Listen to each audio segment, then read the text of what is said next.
Buenísimo, me encanta que te esté atrapando. Entonces vamos retomando desde Domiciano, que ya vimos que fue autoritario, persiguió moderadamente a los cristianos y murió asesinado en el 96 después de Cristo. Después llegó Nerva, que fue más conciliador, pero gobernó poco y adoptó a Trajano, un general hispano, como su sucesor. Aquí empieza lo chido, porque con Trajano Roma alcanzó su máxima expansión territorial. El tipo era estratega, inteligente y muy querido por el pueblo y el Senado. Gobernó del 98 al 117. Durante su mandato conquistó Dacia, lo que hoy es Rumanía, y con eso entró una cantidad brutal de oro al imperio. Eso ayudó a financiar obras públicas, mejorar las ciudades y sostener a los más pobres. También lanzó campañas en el este contra Partia, aunque esas conquistas duraron poco. Ahora, en cuanto al cristianismo, Trajano no fue un gran perseguidor, pero sí tenía una política clara. Si alguien era acusado formalmente de ser cristiano y no renegaba de su fe, entonces sí, era castigado, pero no promovía cacerías masivas. Aunque Trajano hizo cosas grandes, sobre todo en expansión y obras públicas, Adriano fue otro rollo, más filósofo, más arquitecto y más pacifista en comparación. A ver. Primero quisiera ver qué es lo que hizo Trajano. Digo, ya dijiste que fue la expansión de Roma y que Adriano que no fue tan perseguidor y que después sucedió a Adriano, que fue como un filósofo. Pero me gustaría que me hablaras más un poco sobre ellos y sobre quiénes fueron los 5 grandes emperadores de Roma, como lo mencionaste. Buena pregunta, porque justo esos 5 emperadores marcaron una época de oro en Roma, tanto en lo político como en lo cultural. Se les llama los 5 buenos emperadores, y la expresión viene de Maquiavelo, aunque también la retomó Gibbon en The History of Decline and Fall of the Roman Empire. Ahí te va. Primero Nerva, que empezó esta tradición de adoptar a un sucesor por méritos, no por sangre. Luego Trajano, su adoptado, que fue el emperador con el mayor territorio conquistado, Dacia, Arabia Pétrea y parte de Mesopotamia. Además, construyó el famoso Foro de Trajano, hizo grandes obras públicas y programas sociales como el Alimenta, una ayuda para niños pobres. Era considerado un gobernante justo, y por eso cuando moría un emperador, el Senado solía decir Felicior Augusto, melior Traiano, o sea, más afortunado que Augusto, mejor que Trajano. Con eso te digo todo.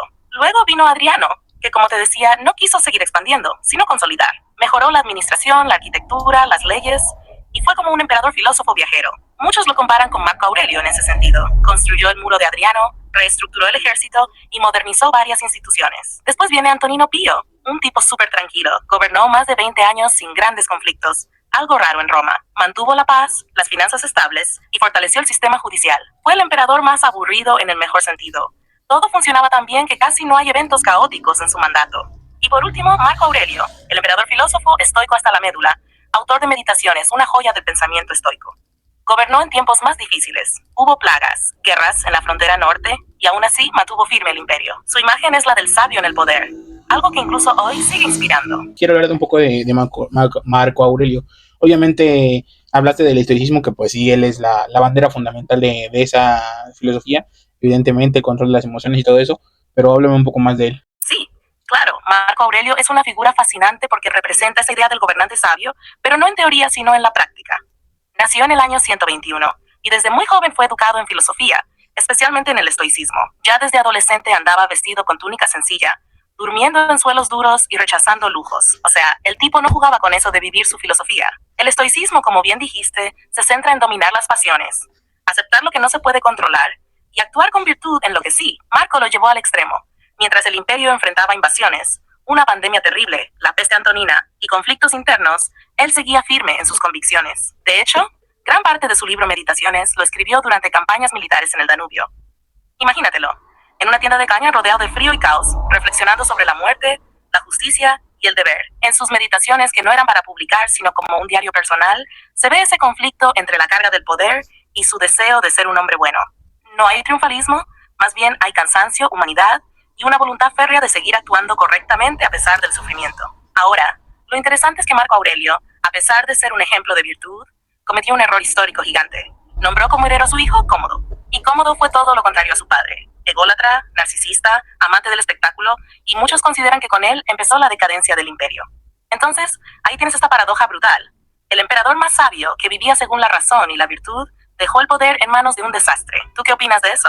¿Crees que fue una falla personal o inevitable por ser su hijo? Digo, hacia el final del día ya se había empezado con esto de Nerma, de que pues simplemente no se debía dejar el poder de los hijos, pues debió haberlo sabido. Al final del día Marco Aurelio sí fue muy bueno, pero pues si no pudo distinguir eso, pues evidentemente hubo un error ahí, ¿no?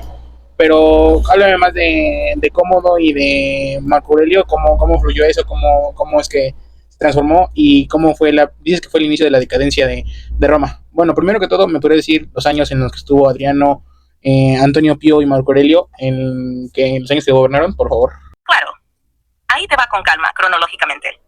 Adriano gobernó del año 117 al 138, Antonino Pío, su sucesor adoptado, del 138 al 161, y Marco Aurelio del 161 al 180. Ahora, sobre lo que decías de Cómodo y ese cambio brutal, totalmente de acuerdo contigo. Marco Aurelio rompió con esa tradición de adoptar a alguien capaz, como lo habían hecho Nerva, Trajano, Adriano y él mismo al inicio. Confiar en su hijo fue un golpe duro al ideal estoico que tanto predicaba. No fue solo un error político, fue una contradicción con su propia filosofía. Cómodo empezó a gobernar con su padre como coemperador desde el 177, pero al morir Marco Aurelio en el 180, ya quedó con todo el poder. Lo primero que hizo fue distanciarse de todo lo que su padre había representado. Ya no quería ser visto como emperador filósofo, sino como un nuevo Hércules. Literal, salía vestido de Hércules con piel de león y garrote y mandó a poner estatuas suyas así por todo el imperio. El tipo se obsesionó con los juegos, los espectáculos, y se presentaba como gladiador en el Coliseo, lo cual para los romanos era una locura, porque los emperadores no se rebajaban a pelear por diversión. Fue un gobierno de caprichos, despilfarros, conspiraciones y asesinatos. Incluso mandó a cambiar el nombre de Roma por Colonia Comodiana, o sea, su ciudad. Un delirio. Y sí, muchos historiadores, como Diocasio y Herodiano, ven en su reinado el principio de la decadencia. No porque él destruyera el imperio de un día para otro, sino porque abrió la puerta a un siglo de inestabilidad brutal. Emperadores asesinados, guerras civiles, pérdida de autoridad central. Después de la era de los buenos emperadores llegó el caos. Cómodo, como te decía, fue un parteaguas. Su gobierno empezó fuerte en el teatro del poder, pero débil en la administración. Mientras él jugaba a ser Hércules en la arena, dejaba el gobierno en manos de favoritos corruptos como Cleandro, que vendía cargos públicos como si fueran boletos de lotería. La gente se hartó y hubo revueltas. Incluso hubo hambrunas en Roma, lo cual era gravísimo, porque el control del grano era uno de los pilares del poder imperial.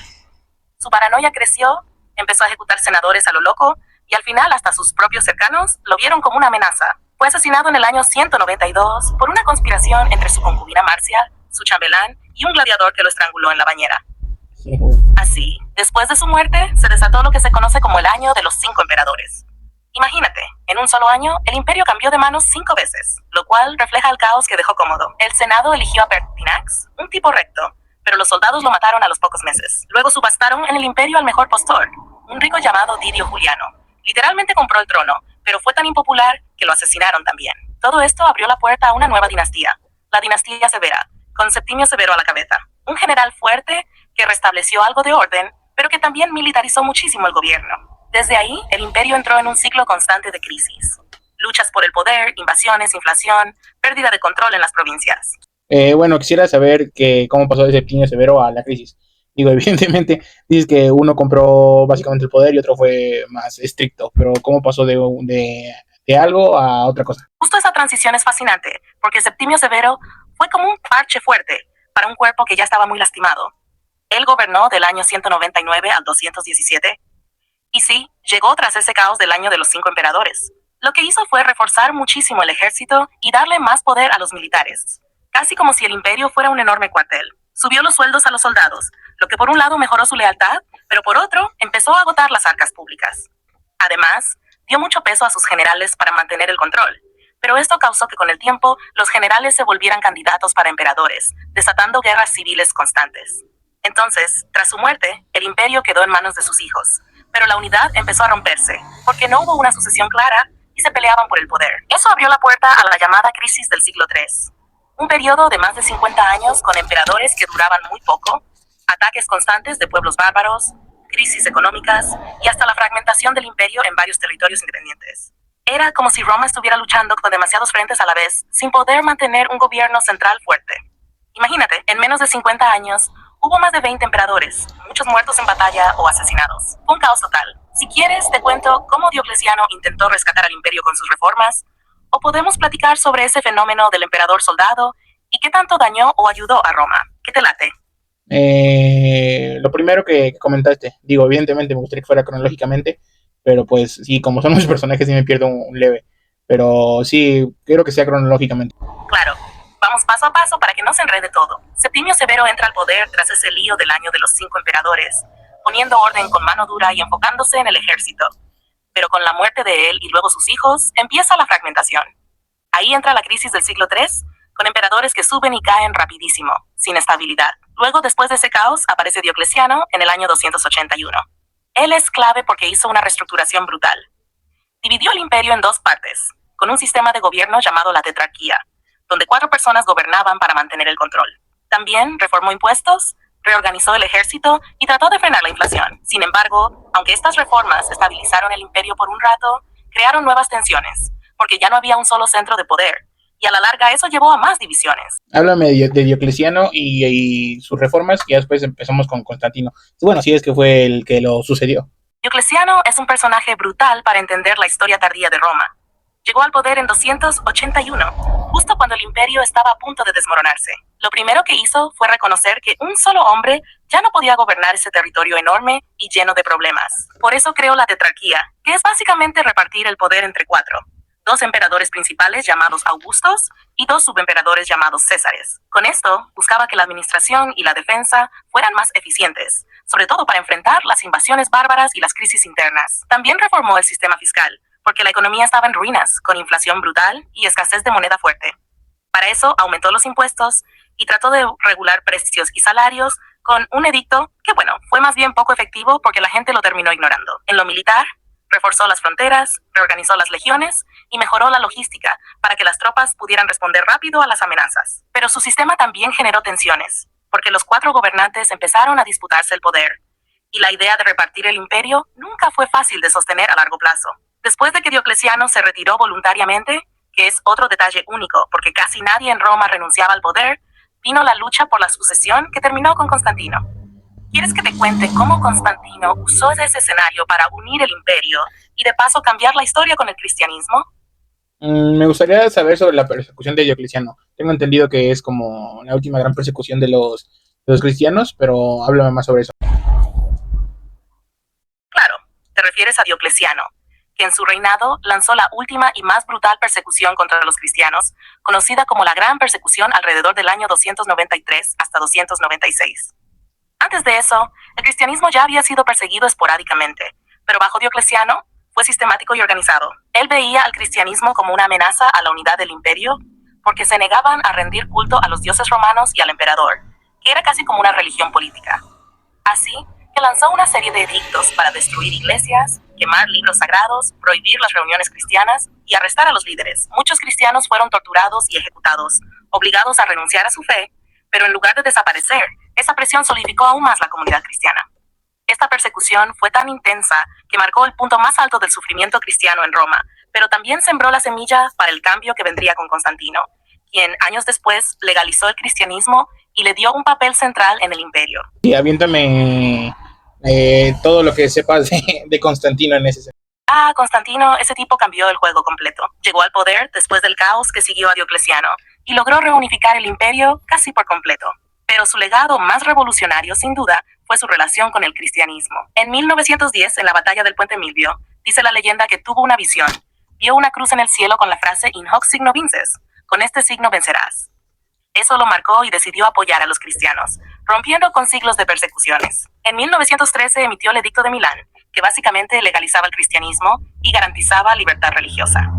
Fue un cambio monumental, porque no solo protegió a los cristianos, sino que les devolvió propiedades confiscadas y les permitió construir templos. Pero Constantino no solo fue un protector pasivo, usó la religión para consolidar su poder. Convocó el Concilio de Nicea en 325 para unificar la doctrina cristiana y evitar divisiones internas que pudieran debilitar el imperio. Esto marcó el inicio de que el cristianismo pasara de ser una religión perseguida a la religión oficial del Imperio Romano, lo que tuvo enormes implicaciones políticas y sociales. ¿Quieres que te cuente cómo esa unión entre poder y religión influyó en el futuro de Europa y el cristianismo mismo?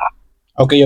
Sí. Bueno, recapitulando, Diocleciano impuso la tetrarquía para que se hubiera como más orden, ¿no? Eso se entiende. Después de él vino Constantino, que él ya como que afianzó toda la parte del cristianismo como parte fundamental de la sociedad en ese sentido. Hizo cosas como el Concilio de Nicea, que pues evidentemente fue lo que fue, y eso ayudó a que todo el imperio tuviera más orden, por así decirlo. ¿Está correcto lo que digo? Exacto, lo tienes clarísimo. Diocleciano intentó repartir el poder para controlar mejor el imperio, pero no duró mucho esa estabilidad. Constantino tomó ese caos y no solo unificó el imperio, sino que también transformó la estructura cultural y religiosa al incorporar el cristianismo como base, lo que ayudó a fortalecer la unidad del imperio en un momento muy difícil. El Concilio de Nicea fue clave porque además de política, también fue un movimiento para crear un cristianismo más homogéneo, evitar cismas internos y dar una identidad común a todos los súbditos. Me gusta cómo vas conectando todo porque en la historia siempre es así, política, religión, cultura, todo se entrelaza. ¿Quieres que te lance una idea interesante? Por ejemplo, ¿cómo ese giro hacia el cristianismo influyó en la caída del Imperio Romano de Occidente siglos después? ¿Te late? A ver, tira.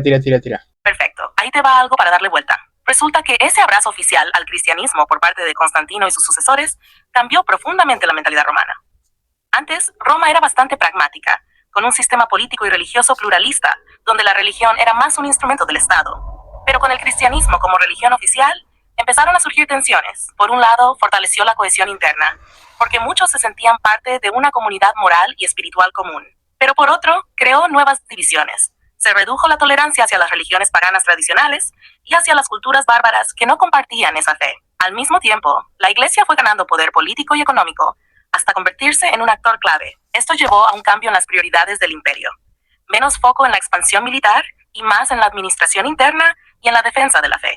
Algunos historiadores, como Edward Gibbon, en su obra clásica La decadencia y caída del Imperio Romano, argumentan que esta transformación contribuyó a la decadencia política y militar de Roma, porque se perdió ese espíritu pragmático y militarista que había sostenido el imperio por siglos. ¿No te parece curioso cómo un cambio religioso puede influir en la política, economía y hasta en la supervivencia de un imperio? ¿Qué opinas tú? No, sí, evidentemente. Digo, al final del día se ha sabido que desde siempre las religiones son una parte fundamental para mantener una cierta orden y estructura en cualquier gobierno y más en un imperio, pero pues evidentemente eso, como tú lo mencionas, en este sentido fue un poco menos, digámoslo así, bien fundamentado para que pues, simplemente Roma fuera cayendo. Digo, evidentemente con tan grande que era y tantas ideologías que había mezcladas ahí, pues hubo varios problemas. Totalmente. Y esa mezcla de culturas, creencias y ambiciones políticas hizo que el imperio fuera una especie de olla de presión constante. La religión, en teoría, debía unir, pero a veces también fracturaba, porque no todos estaban de acuerdo con la misma fe o con cómo se debía practicar. Y eso sin contar las presiones externas, como las invasiones de los pueblos germánicos, hunos y demás, que aprovecharon esos desequilibrios internos para ir desgastando al imperio. ¿Te has preguntado cómo habría sido la historia si Roma hubiera mantenido ese pragmatismo religioso? O si en vez de centralizar el cristianismo, hubiese optado por un modelo más pluralista. Eso abre un montón de debates sobre qué tanto la religión puede ser unificadora o divisoria en grandes estados. ¿Tú qué opinas? Sí, claro, evidentemente. Digo, desde un punto de vista más social, evidentemente se beneficia un poco de la religión, pero viéndolo desde un punto de vista más global, es evidente que es muy difícil conciliar todo tipo de ideologías en una sola, más si son impuestos por el simple hecho de que el monarca lo exige. Evidentemente eso pues genera bastante disconformismo en la sociedad, pero a mí me gustaría que me dijeras cómo fue este decaimiento del imperio en cuanto a la expansión de territorio que tenían, se fue haciendo menos, digo, creo saberlo evidentemente, o cómo fue, digámoslo así, ya tenían todo Occidente, pero qué porcentaje se fue disminuyendo a partir de eso. Muy buena pregunta, y sí, justo ahí empieza a notarse ese desgaste físico del imperio. Roma alcanzó su máxima extensión territorial con Trajano, a principios del siglo II después de Cristo, cubriendo aproximadamente 6 millones de kilómetros cuadrados, desde Britania en el noroeste hasta Mesopotamia en el este. Pero ya desde el siglo III, con la llamada crisis del siglo III, empezó un proceso de contracción. Las fronteras se volvieron difíciles de defender por las presiones internas, como la inestabilidad política y económica, y externas, con invasiones constantes de pueblos bárbaros y conflictos internos. Hacia finales del siglo IV y principios del V, el Imperio Romano de Occidente perdió gran parte de sus territorios en Europa occidental. Por ejemplo, los visigodos se establecieron en la península ibérica, los vándalos en el norte de África y los francos en la Galia.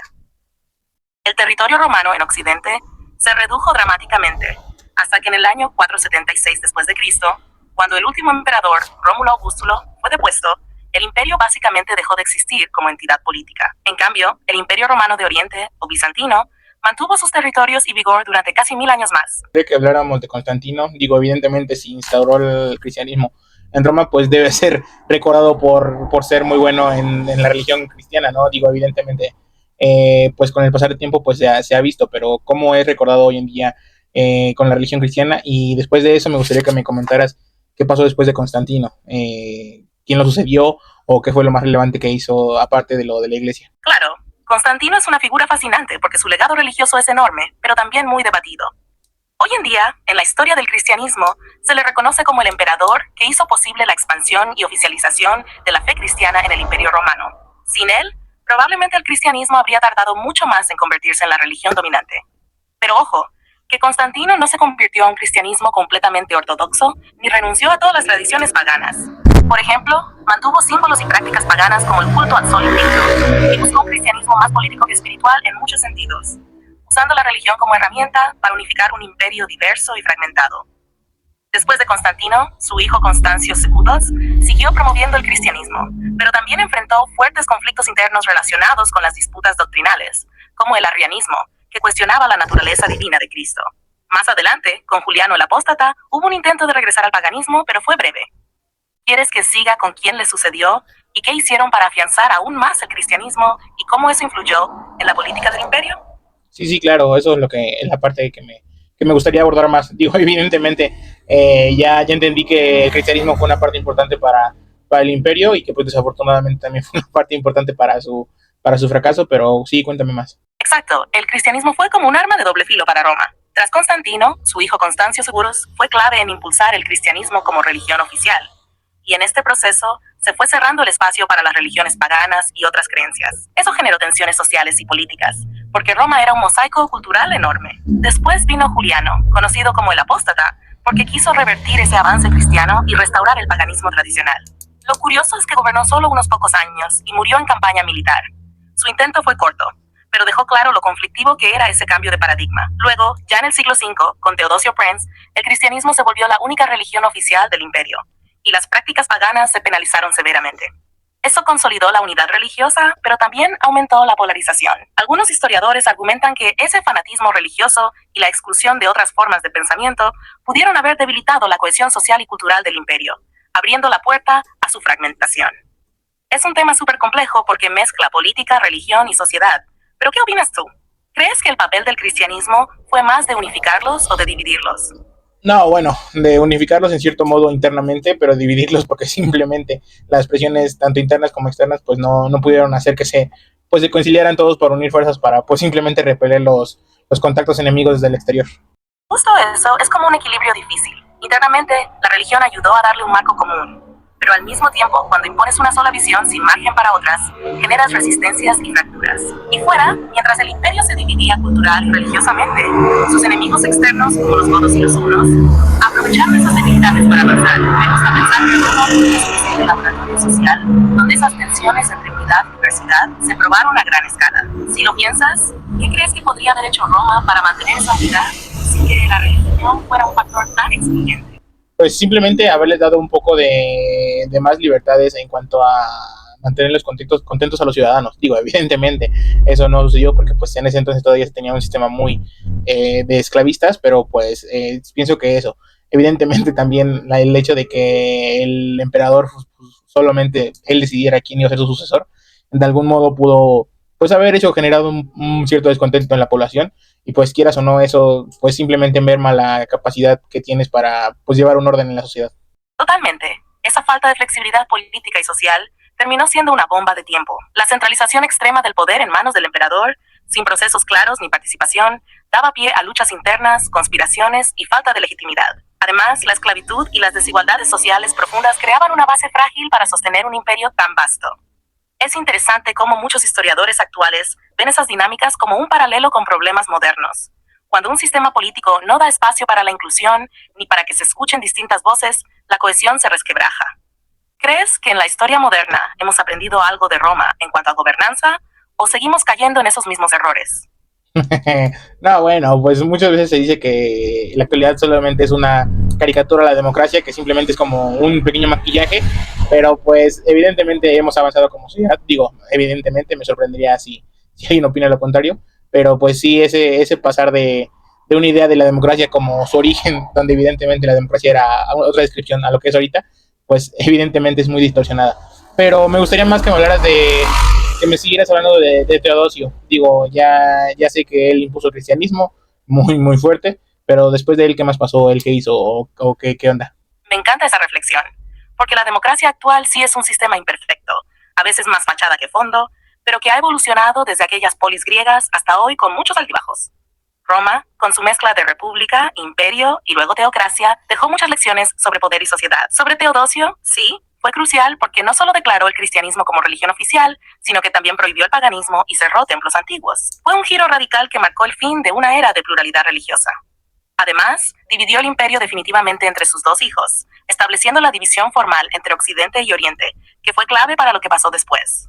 Después de Teodosio, el imperio romano de Occidente empezó a derrumbarse más rápido, mientras que Oriente, con Constantinopla, resistió y se convirtió en el imperio bizantino.